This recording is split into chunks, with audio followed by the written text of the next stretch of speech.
నిన్న మీరు దుకాణానికి వెళ్లారు కదా, కనుక మీ దాకా వస్తుంది. మీకు తప్పకుండా ఈ సంగతి తెలిసే ఉంటుంది. మొత్తం తెలిసి మళ్ళీ ఎందుకమ్మా అడుగుతున్నావు? ఆ సంగతి ఇప్పటికీ నాకు పూర్తిగా అర్థం కాలేదు నాన్నగారు.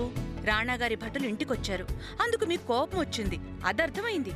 కానీ దానికి ఈ పద్దు పుస్తకాలకి సంబంధం ఏమిటి? చూడండి, గదంతా చింద్రవందరగా పద్దు పుస్తకాలు తెరిచిపడేశారు. సంబంధమేముంటుంది? ఏమీ లేదు. నువ్వెందుకంత ఎక్కువగా ఆలోచిస్తున్నావు? నాన్నగారు, అబద్ధాలాడటం తెలియనప్పుడు ఆ ప్రయత్నం కూడా చేయకూడదు.